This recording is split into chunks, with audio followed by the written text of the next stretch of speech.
രക്ഷകനീശോ വരുന്നു, നിന്റെ രോഗശയ്യക്കരികെ ജീവന്റെ നാഥൻ വരുന്നു. വിശ്വാസത്തോടെ നീ ഉണരൂ, പ്രത്യാശയുള്ളിൽ നീ നിറയ്ക്കൂ. നമ്മെ രക്ഷിക്കാൻ കഴിയുന്നോനല്ലോ രക്ഷകനീശോനാഥൻ. യെശയ്യാ 43:1. യാക്കോബേ നിന്നെ സൃഷ്ടിക്കുകയും ഇസ്രയേലെ നിന്നെ രൂപപ്പെടുത്തുകയും ചെയ്ത ദൈവമായ കർത്താവ് അരുളിച്ചെയ്യുന്നു, ഭയപ്പെടേണ്ട, ഇതാ നിന്നെ ഞാൻ പേര് ചൊല്ലി വിളിക്കുന്നു.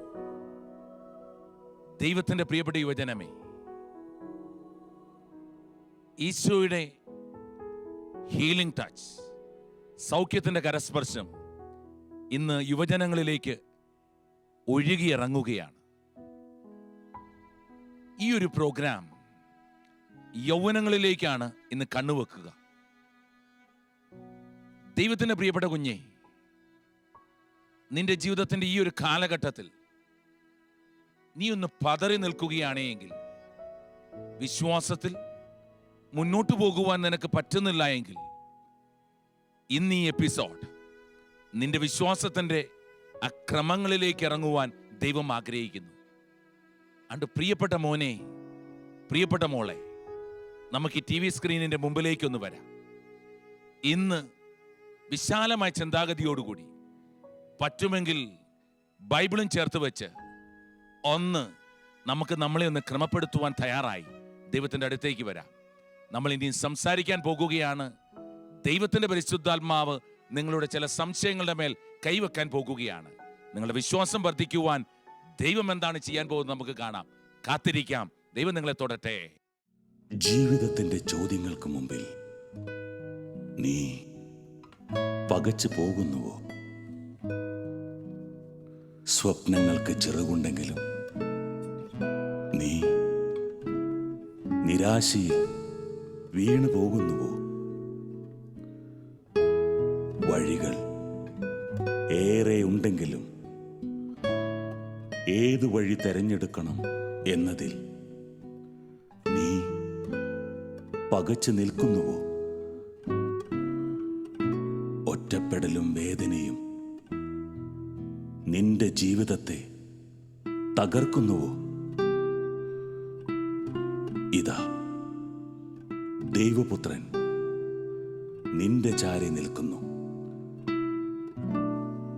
രക്ഷകനായ യേശു നിന്നെ തൊടുന്നു. ദൈവം നിന്റെ ജീവിതത്തിൽ ഇടപെടുന്നു. പ്രത്യാശയോടെ നീ ദൈവപുത്രന്റെ മുഖത്തേക്ക് നോക്കുക. അവിടുത്തെ മുഖത്തേക്ക് നോക്കിയവരാരും നിരാശരായി മടങ്ങിപ്പോയിട്ടില്ല. ദൈവം നിന്റെ എല്ലാ പ്രശ്നങ്ങൾക്കുമുള്ള ഉത്തരമാകുന്നു.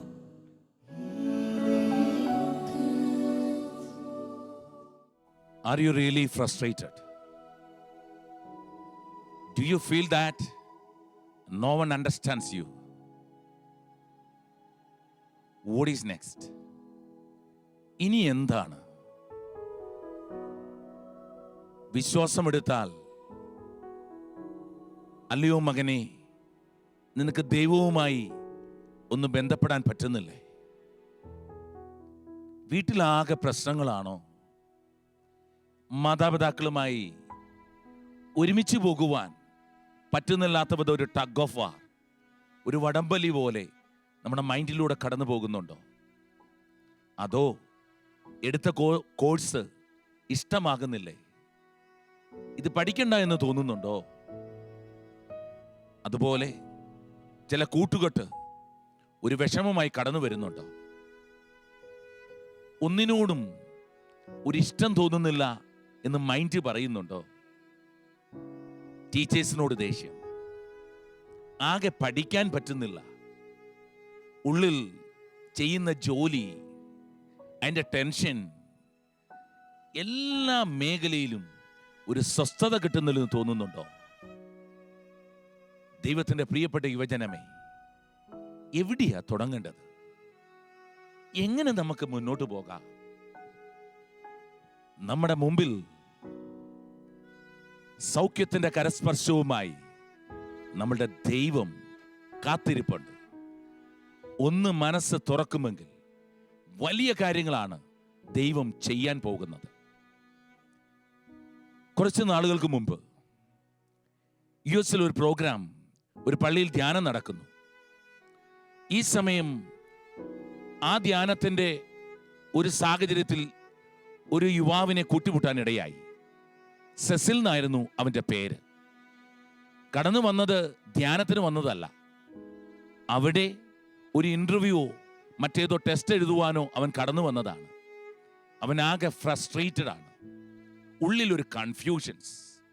എന്ത് ചെയ്യണം, ഏത് കോഴ്സ് എടുക്കണം, ഏതെടുത്താൽ വിജയിക്കും, അങ്ങനെ ടെൻഷന്റെ മേലാണ് സെസിൽ കടന്നു പോവുക. ഈ സമയം ദൈവികമായി പരിശുദ്ധാത്മാവിനെ ആസ്പദമാക്കി അവിടെ സംസാരിക്കാൻ തുടങ്ങി. അവൻ്റെ വിശ്വാസത്തിൻ്റെ ക്രമക്കേടുകൾ. ദൈവത്തിൽ നിന്ന് അവൻ എതിരൊന്നുമല്ല, പക്ഷെ അവൻ ദൈവം സത്യമാണെന്ന് അവന് മനസ്സിലാക്കാനൊന്നും പറ്റുന്നില്ല. അങ്ങനെ ഒരു സംസാരം അങ്ങനെ അങ്ങ് നീണ്ടു. അവൻ മെഡിസിന് അഡ്മിഷൻ എടുക്കാൻ ഉള്ള പ്രീ മെഡിക്കൽ കോഴ്സിന് വേണ്ടിയാണ് കടന്നു വന്നത്. ഏതായാലും ദൈവത്തിൻ്റെ പ്രിയപ്പെട്ട ജനമേ, പ്രാർത്ഥിക്കുന്ന സമയം ദൈവം അവനോട് പറഞ്ഞു, നീ എൻ്റെ മകനാണ്, നിന്നെ ഞാൻ ഉയർത്തും. അങ്ങനെ ക്രിസ്തുവിനെ കുറിച്ചുള്ള സംസാരം, ക്രൂശിതൻ എന്ന വാക്കിലൂടെയുള്ള വാക്കുകൾ അവൻ്റെ ജീവിതത്തെ മാറ്റിമറിച്ചു. അവന് ദൈവം അഡ്മിഷൻ കിട്ടി. അവൻ വീണ്ടും ഞാൻ കടന്നുപോയൊരു സാഹചര്യത്തിൽ അവൻ ഒരു മെഡിക്കൽ സ്കൂളിൽ അവന് അഡ്മിഷൻ ആകുകയും പഠനത്തോട് അവനൊരു ഇഷ്ടം തോന്നുകയും ചെയ്യുന്ന രീതിയിൽ അവൻ്റെ ജീവിതം മാറി.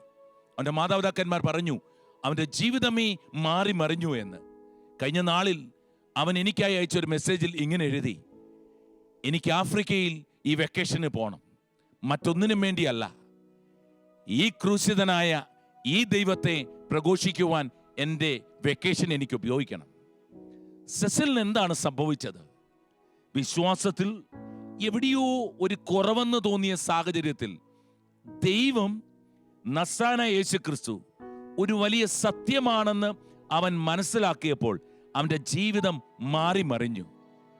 ദൈവത്തിന് പ്രിയപ്പെട്ട യുവജനമേ, അല്ലയോ പൈതലേ, യഥാർത്ഥത്തിൽ ഇന്ന് ഈ കാലഘട്ടത്തിൽ സകലരും കുറ്റപ്പെടുത്തുന്ന ഒരു പ്രശ്നമായി മാറി ഇന്ന് യുവജനങ്ങൾ നഷ്ടപ്പെട്ടുകൊണ്ടിരിക്കുന്നു.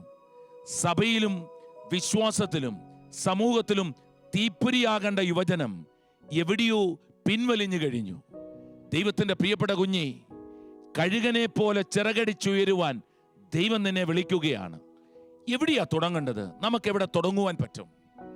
ബൈബിളിൽ സഭാപ്രാസംഗികൻ എന്ന പുസ്തകം, അതിന്റെ 12-ാം അധ്യായം, ആ പുസ്തകം അവസാനിക്കുന്നു. 1-ാം വാക്യത്തിലൂടെ കടന്നു പോകുമ്പോൾ അത് ഇങ്ങനെ പറയുന്നു, ഒന്നിനും സന്തോഷം തോന്നുന്നില്ല എന്ന് പറയുന്ന ദുർദിനങ്ങൾ സമാഗതമാകുന്നതിന് മുമ്പ് യൗവനകാലത്ത് നീ നിന്റെ സൃഷ്ടാവിനെ സ്മരിക്കുവാൻ ബൈബിൾ ആവശ്യപ്പെടുകയാണ്.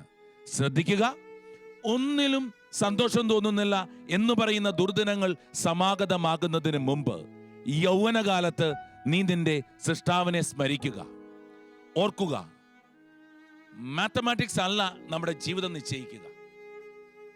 കൊമേഴ്സ് അല്ല അടിസ്ഥാനമായി മാറുക.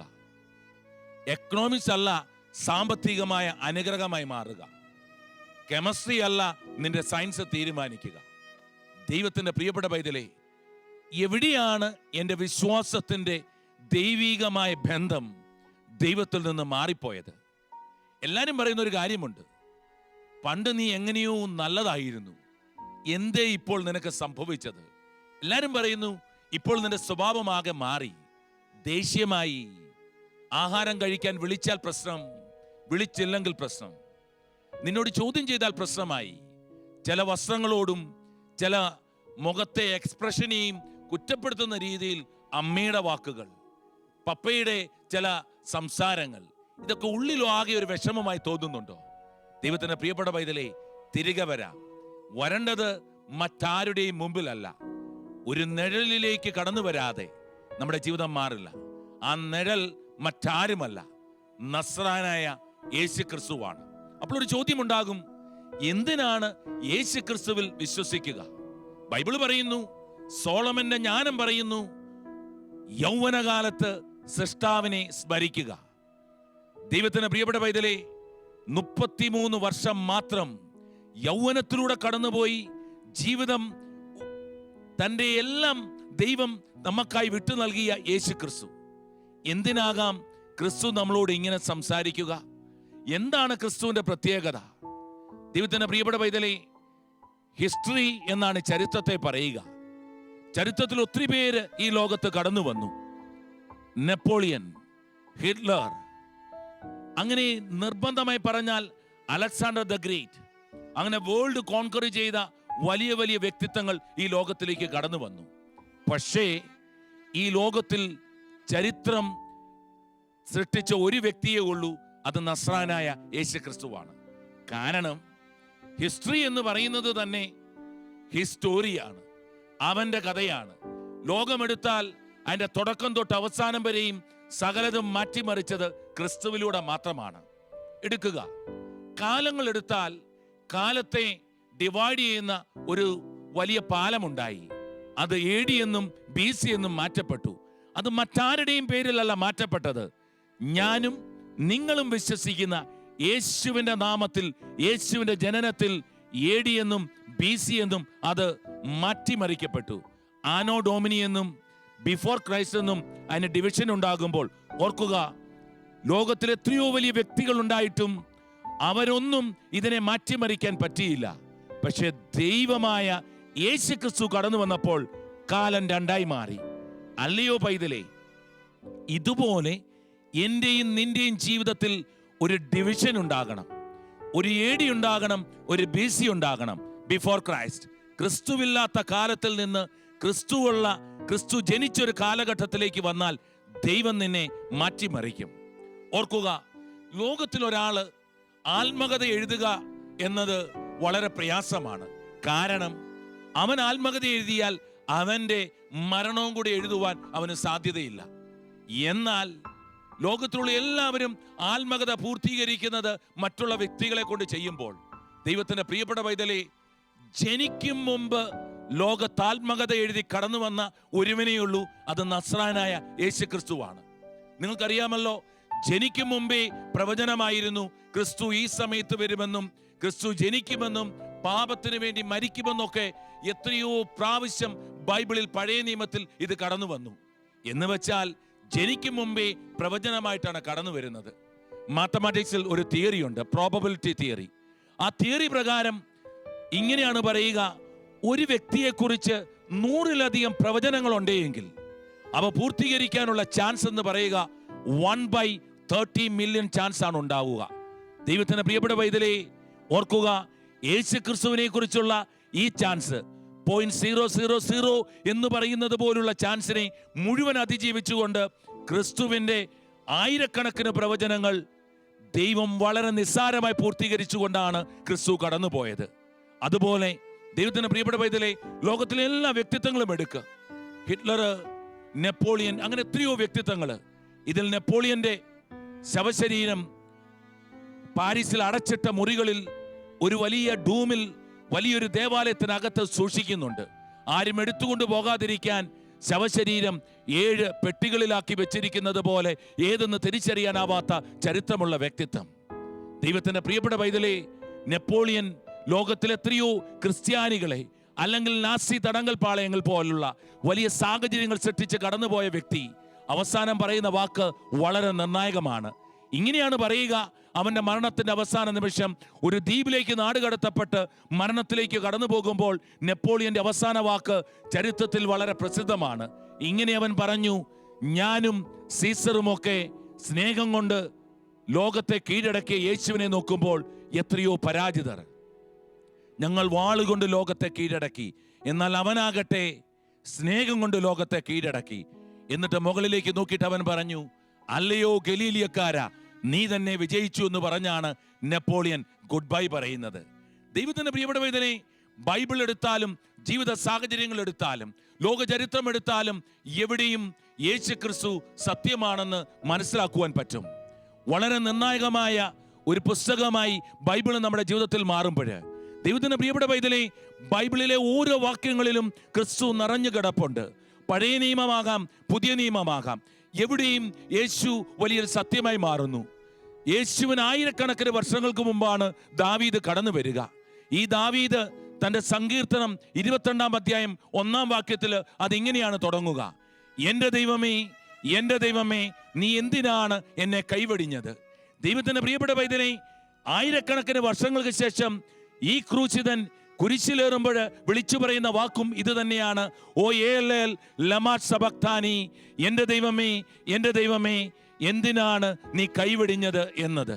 ദൈവത്തിന്റെ പ്രിയപ്പെട്ട പൈതലേ, അങ്ങനെ ബൈബിൾ എടുത്താൽ യേശു ക്രിസ്തുവിനെ കുറിച്ചുള്ള നിർണായകമായ ചരിത്രങ്ങൾ മുഴുവൻ യേശു ക്രിസ്തു ജനിക്കുന്നതിന് മുമ്പേ കടന്നു വന്നു. ലോകത്തിൽ ഒരു വ്യക്തി പോലും ഇങ്ങനെ കടന്നു വന്നതായി ബൈബിള് വ്യക്തമാക്കുന്നില്ല.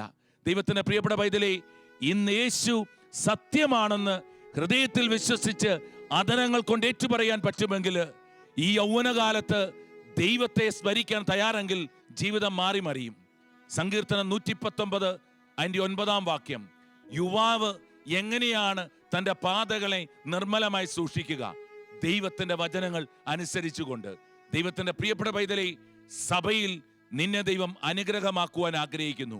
വിശ്വാസത്തിന്റെ കാലഘട്ടങ്ങളിൽ ഡാർവിന്റെ സിദ്ധാന്തവും ബിഗ് ബാങ് തിയറികളും സൃഷ്ടിക്കെതിരായി കടന്നു പോകുന്നതായി നമുക്ക് തോന്നുമ്പോൾ, നമ്മൾ അതിൽ ആസ്പദമാക്കി, സയൻസിനെ ആസ്പദമാക്കി ലോകത്തിൽ അകന്നു പോകുമ്പോൾ, ദൈവത്തിന്റെ പ്രിയപ്പെട്ട പൈതലേ ശ്രദ്ധിക്കുക. ബൈബിള് തുടങ്ങുന്ന വാക്യം ഇതാണ്: ആദിയിൽ ദൈവം ആകാശവും ഭൂമിയും സൃഷ്ടിച്ചു എന്ന്. ഓർക്കുക, ദൈവം നിന്നെ സൃഷ്ടിച്ചതാണ്. നീ നിന്റെ അമ്മയുടെ ഉദരത്തിൽ രൂപമെടുക്കുന്നതിന് മുമ്പേ ദൈവം നിന്നെ സൃഷ്ടിച്ചതാണ്. നീ ജനിക്കുന്നതിന് മുമ്പേ ദൈവം നിന്റെ നാളുകൾ എഴുതിയതാണെന്ന് സങ്കീർത്തനം 139 പറയുകയാണ്. ഇന്ന് ഒരു പ്രാവശ്യം ഒന്ന് കണ്ണുകൾ അടയ്ക്കാം. നിന്റെ വിശ്വാസത്തിന്റെ മേഖലയിൽ എവിടെയാണ് കുറവ് വന്നത്? എവിടെയാണ് തെറ്റു വന്നത്? ഇതാ നസ്രായനായ യേശു ക്രിസ്തു ക്രൂശിതന്റെ നിഴലിലേക്ക് നമുക്കൊന്ന് ചേർന്ന് നിൽക്കാം. കണ്ണുകൾ അടച്ച് കൈകൾ രണ്ടും മാറോട് ചേർത്ത് പിടിക്കാം. പഠനമാകാം, ജീവിതത്തിലെ ചില കൂട്ടുകെട്ടുകളുടെ പ്രശ്നമാകാം, എവിടെയോ വീണ് ഉടഞ്ഞ സാഹചര്യമാകാം. ഈ സംഗീതത്തിന്റെ നടുവിൽ ദൈവത്തിന്റെ പ്രിയപ്പെട്ട പൈതലേ, കുരിശിലേക്കൊന്ന് നോക്കാം. കണ്ണുകൾ ഇറുക്കി അടച്ച് കൈകൾ രണ്ടും മാറോട് ചേർത്ത് പിടിച്ചേ, എല്ലാം ദൈവത്തിന് മുമ്പിലേക്ക് സമർപ്പിച്ചേ. പഠിക്കാൻ പറ്റാത്തത്, പപ്പയോടും മമ്മിയോടും തോന്നുന്ന ദേഷ്യം, ഉള്ളിൽ തോന്നുന്ന വിരോധം, എന്തിനോടും ഫ്രസ്ട്രേറ്റഡ്, എൻ്റെ ടീച്ചേഴ്സിനോട്, എൻ്റെ ജീവിതത്തോട് തന്നെ എനിക്ക് തോന്നുന്ന എല്ലാം ഒന്ന് ദൈവത്തിന്റെ കരങ്ങളിൽ വിട്ടുകൊടുത്തേ. ഒറ്റപ്പെടലും മുറിവുകളും ആരുമില്ല എന്നുള്ള തോന്നലുകൾ ഈ ക്രൂശിതന്റെ കാൽച്ചുവട്ടിലേക്ക് സമർപ്പിച്ചു.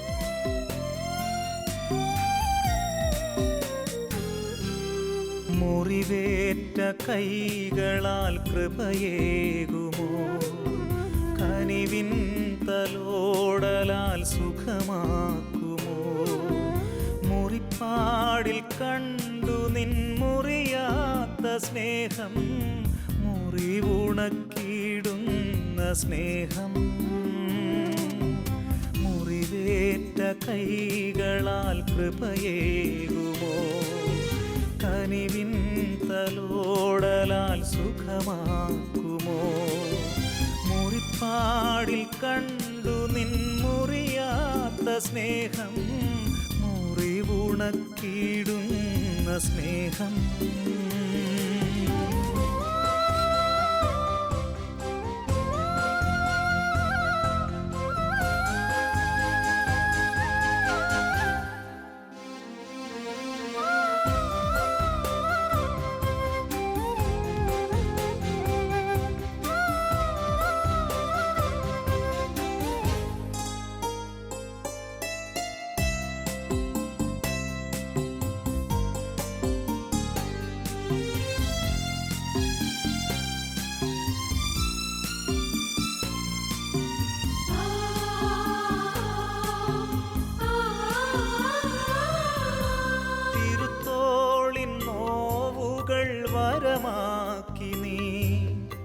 മരക്രൂശന്നാശതൻ ശിലയാക്കി നീ തിരുത്തോളിൻ നോവുകൾ വരമാക്കി നീ. മരക്രൂശന്നാശതൻ ശിലയാക്കി നീ തിരുത്തോളിൽ കണ്ടു നിൻ തളരാത്ത സ്നേഹം, തളർന്നാൽ താങ്ങുന്ന സ്നേഹം. തിരുത്തോളിൽ കണ്ടു നിൻ തളരാത്ത സ്നേഹം, തളർന്നാൽ താങ്ങുന്ന സ്നേഹം. തിരുമുറിപ്പാടുകൾ ചുംബിച്ചിടുന്നു ക്രൂശിതനീശോയെ ആരാധിക്കുന്നു. തിരുമുറിപ്പാടുകൾ ചുംബിച്ചിടുന്നു ക്രൂശിതനീശോയെ ആരാധിക്കുന്നു. ആരാധിക്കുന്നു, ആരാധിക്കുന്നു, കാരുണ്യനാഥനെ ആരാധിക്കുന്നു. ആരാധിക്കുന്നു, ആരാധിക്കുന്നു, കാരുണ്യനാഥനെ ആരാധിക്കുന്നു.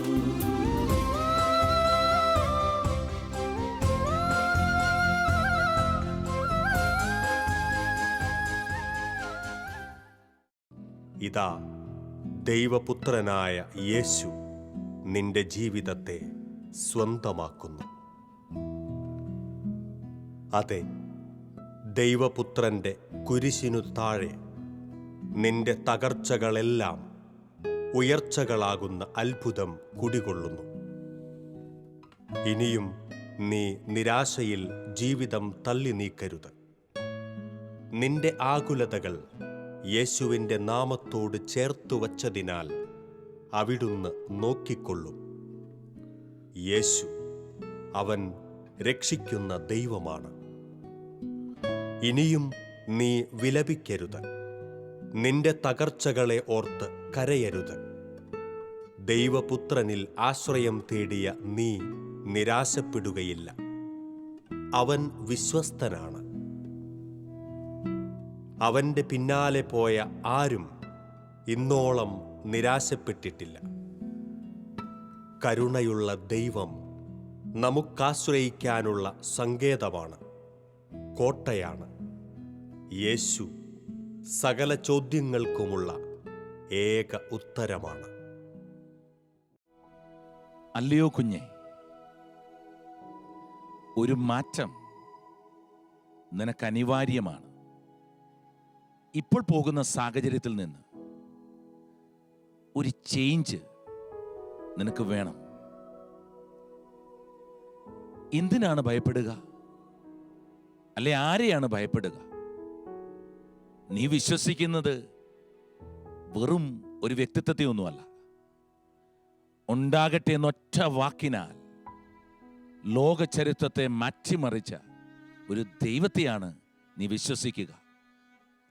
ദൈവത്തിൻ്റെ പ്രിയപ്പെട്ട പൈതലേ, ഇന്നത്തെ വചനം നിന്റെ ജീവിതത്തിൽ നല്ല ഇൻഫ്ലുവൻസ് തരുമെന്ന് ഉറപ്പാണ്. യെശയ്യായുടെ പുസ്തകം 43 1, 2, 3 വാക്യങ്ങൾ ഞാൻ നിങ്ങൾക്കായി വായിക്കുകയാണ്. അതിങ്ങനെയാണ് പറയുക: യാക്കോബേ, നിന്നെ സൃഷ്ടിക്കുകയും ഇസ്രയേലേ, നിന്നെ രൂപപ്പെടുത്തുകയും ചെയ്ത ദൈവമായ കർത്താവ് അരുളി ചെയ്യുന്നു, ഭയപ്പെടേണ്ട, ഇതാ നിന്നെ ഞാൻ പേര് ചൊല്ലി വിളിച്ചിരിക്കുന്നു. അടുത്ത വാക്കിങ്ങനെയാണ്: സമുദ്രത്തിലൂടെ കടന്നു പോകുമ്പോൾ ഞാൻ നിന്നോടുകൂടി ഉണ്ടായിരിക്കും. നദികൾ കടക്കുമ്പോൾ അത് നിന്നെ മുക്കിക്കളയുകയില്ല. അഗ്നിയിലൂടെ നടന്നാലും നിനക്ക് പൊള്ളലേൽക്കുകയില്ല. ജ്വാല നിന്നെ ദഹിപ്പിക്കുകയില്ല. ഞാൻ നിന്റെ ദൈവമായ കർത്താവും രക്ഷകനും ഇസ്രായേലിന്റെ പരിശുദ്ധനുമാണ്. നിന്റെ മോചന ദ്രവ്യമായി ഈജിപ്തും നിനക്ക് പകരമായി എത്യോപ്യയും സേബയും ഞാൻ കൊടുത്തു. നീ എനിക്ക് വിലപ്പെട്ടവനും ബഹുമാന്യനും പ്രിയങ്കരനും അമൂല്യനുമാണ് എന്ന് കർത്താവ് നമ്മളോട് അരുളി ചെയ്യുകയാണ്. ഈ വാക്യം നിങ്ങളുടെ ഹൃദയത്തിൽ എടുക്കണം. യെശയ്യാ 43:1 ഇന്ന് തൊട്ട് വായിക്കുമ്പോൾ ഇങ്ങനെ വായിക്കണം. യാക്കോബിന്റെ സ്ഥാനത്ത് നിന്റെ പേരെഴുതണം. ഇസ്രായേലിന്റെ സ്ഥാനത്ത് വീണ്ടും എഴുതണം നിന്റെ പേര്. യാക്കോബിന് പകരം ടോം ആകാം, മരിയ ആകാം, ടോണി ആകാം, ജോയ് ആകാം, ജോയൽ ആകാം, ജോസഫ് ആകാം. ഒരു കാര്യം ഓർക്കുക, യാക്കോബിന് വേണ്ടി, ഇസ്രായേലിന് വേണ്ടി എഴുതി കടന്നുപോയൊരു വാക്യമല്ലിത്. അല്ലയോ ടോമേ, അല്ലയോ മരിയെ, നിന്നെ സൃഷ്ടിക്കുകയും നിന്നെ രൂപപ്പെടുത്തുകയും ചെയ്ത ദൈവമായ കർത്താവ് അരുളി ചെയ്യുന്നു, ഭയപ്പെടേണ്ട, ദൈവം നിന്നെ പേര് ചൊല്ലി വിളിച്ചിരിക്കുന്നു. ധൈര്യമായിരിക്കുക, എക്സാമിനെ ഫേസ് ചെയ്യുക, ജോലി ചെയ്യുക, തോറ്റുകൊടുക്കരുത്. നസ്രായനായ യേശു ക്രിസ്തു, ഈശോ പരിശുദ്ധ കുർബാനയിലൂടെ നിന്നെ തൊട്ടുകഴിഞ്ഞ വ്യക്തിത്വമാണ്. അതുകൊണ്ട് നിന്റെ പഴയ സന്തോഷവും പുഞ്ചിരിയും അനുഗ്രഹമായി മാറട്ടെ. ദൈവം നിന്റെ കൈ പിടിച്ചുകൊണ്ടേയിരിക്കുന്നു. ധൈര്യമായി ചാടി എഴുന്നേറ്റ് പ്രഖ്യാപിക്കുക, എൻ്റെ ഈശോ എൻ്റെ കൂടെയുണ്ട്. ദൈവം നിന്നെ തൊട്ടുകൊണ്ടിരിക്കുന്നു. ഹല്ലേലൂയ. നസറായനീശോ വരുന്നു, രക്ഷകനീശോ വരുന്നു, നിന്റെ രോഗശയ്യക്കരികെ ജീവന്റെ നാഥൻ വരുന്നു. വിശ്വാസ